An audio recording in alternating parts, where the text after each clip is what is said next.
Good morning everyone. আজি 28 দিনৰ অসমীয়া প্ৰতিদিনখন লৈ মই হেডলাইন কৰিবলৈ আগবাঢ়িছোঁ। সংসদৰ যুটীয়া অধিৱেশনত ৰাষ্ট্ৰপতিৰ মূল ভাষণ জৰুৰী অৱস্থা আছিল সংবিধানৰ ওপৰত সৰ্ববৃহৎ আক্ৰমণ। চৰকাৰে ভাৰতক বিশ্বৰ তৃতীয় অৰ্থনীতি কৰাৰ লক্ষ্যৰে কাম কৰি আছে। উত্তৰ-পূবৰ বিকাশৰ বাবে আৱৰ্তন 4 গুণ বৃদ্ধি হৈছে। অসমত স্থাপন কৰিবলৈ লোৱা হৈছে ছেমিকণ্ডাক্টৰ কাৰখানা। প্ৰশ্নকাকত ৰাজহুৱা হোৱা ঘটনা হ'ব নিৰপেক্ষ তদন্ত। পুনৰ সংঘাতত শাসক এনডিএ বিৰোধী ইণ্ডিয়া লোকসভা অধ্যক্ষৰ পদো বিৰোধী লৈ নেৰে বিজেপিয়ে। সহযোগী জেডিইউ প্ৰাৰ্থী পুৰস্কৃত কৰাৰ সম্ভাৱনা 3 জুলাইৰ পূৰ্বে নিযুক্ত হ'ব নতুন উপাধ্যক্ষ।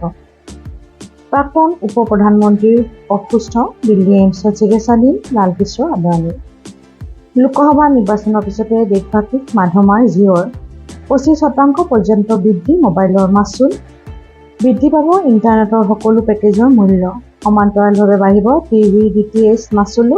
3 জুলাইৰ পৰা হ'ব কাৰ্যকৰী। এয়াৰটেল, ভোডাফোন, আইডিয়াও শীঘ্ৰে বঢ়াব সকলো প্লেনৰ মাচুল।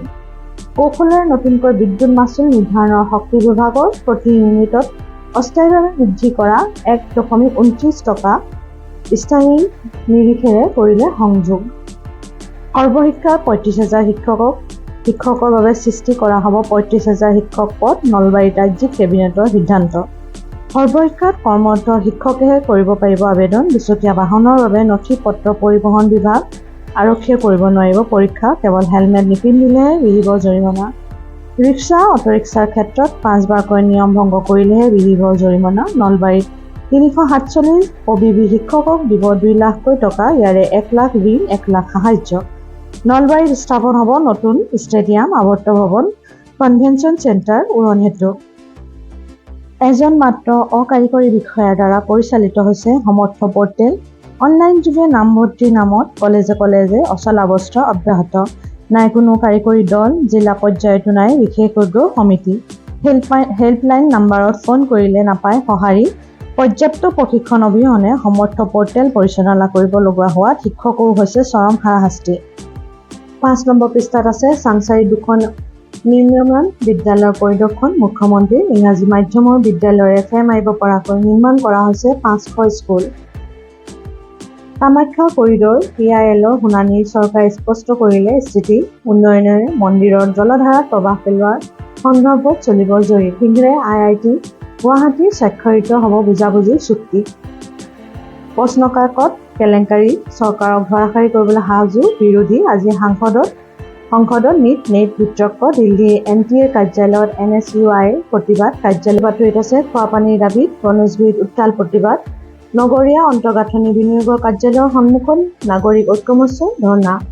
দশক ধৰি সম্পূৰ্ণ নহ'ল মহানগৰী পানী যোগানৰ কেইবা কোটি টকীয়া 4টা প্ৰকল্প। খেলৰ বাতৰিত আছে সপোনৰ ছেমি ফাইনেলত 56 ৰানতে সমাপ্ত আফগান ৰূপকথা। প্ৰথমবাৰ বিশ্বকাপৰ ফাইনেলত দক্ষিণ আফ্ৰিকা। ফাইনেলত ভাৰত। 2022ৰ ছেমি ফাইনেলৰ পৰাজয়ৰ মধুৰ পুতক তুলি ভাৰতে চলিত T20 বিশ্বকাপৰ ফাইনেলত প্ৰৱেশ কৰিছে। ব্যৱসায় বাণিজ্য পেজটোত আছে গুৱাহাটীকে ধৰি 5 বিমানবন্দৰৰ উন্নয়নত গুৰুত্ব। আদানী এণ্টাৰপ্ৰাইজৰ 10 বছৰত বিনিয়োগ কৰিব 1.75 লাখ কোটি টকা। অন্তিম পৃষ্ঠাত আছে সদনৰ পৰা ৰাজতন্ত্ৰৰ প্ৰতীক আঁতৰ কৰাৰ দাবী বিৰোধীৰ। চেংগলৰ স্থানত প্ৰতিষ্ঠা কৰা হওক গণতন্ত্ৰৰ প্ৰতীক সংবিধান। ভাৰত বাংলাদেশৰ মাজত ৰেল যোগাযোগৰ চুক্তি। বাংলাদেশৰ পৰা অসম, মেঘালয়, ত্ৰিপুৰাৰ 12 পথত চলিব ৰেল। এয়া আছিল আজি অসমীয়া প্ৰতিদিনখনৰ মূল হেডলাইনখিনি। আপোনালোকে মোৰ চেনেলটো লাইক আৰু ছাবস্ক্ৰাইব কৰিবলৈ নাপাহৰিব। আপোনালোকৰ আজিৰ দিনটো শুভ হওক। নমস্কাৰ।